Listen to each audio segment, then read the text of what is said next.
As soon as we entered the dimly lit room, my spine tingled.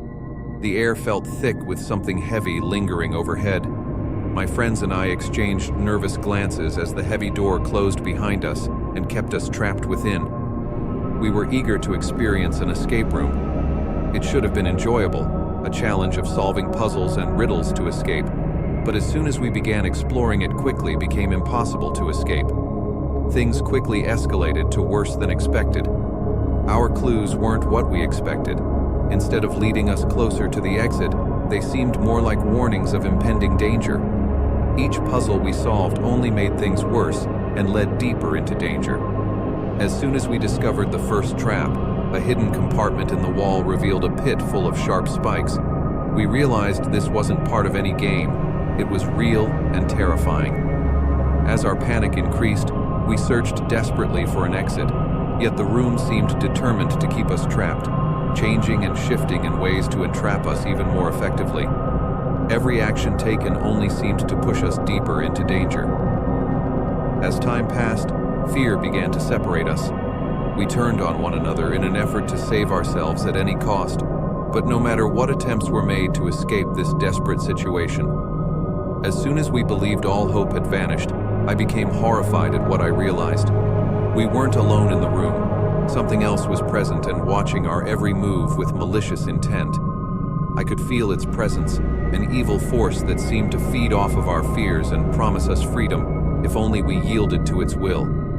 Yet, I knew better than to fall prey to their deceptive promises of freedom. With an unease in my gut, I realized we were not meant to escape this place. Instead, we were here for one reason only: to suffer for all time by its terrors.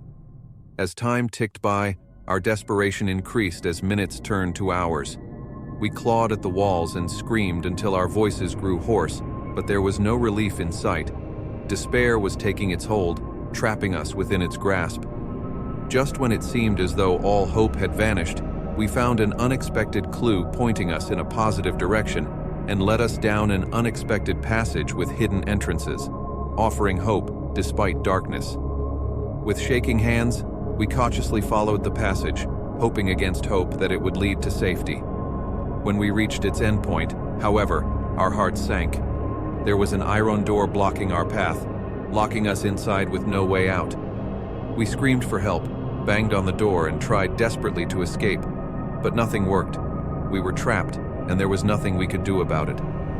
At the core, however, the true terror wasn't the traps or puzzles, but rather our ignorance regarding what was at play here, that we were being controlled by forces beyond our own comprehension and were mere players in an unknown game we couldn't hope to understand. As darkness enveloped us, I knew our only escape would be death itself. With heavy hearts and shaking hands, we accepted what seemed inevitable, knowing that death would finally set us free of its horrors. As the darkness began to envelop us all, I prayed that our souls would find peace away from this nightmare that had become our reality.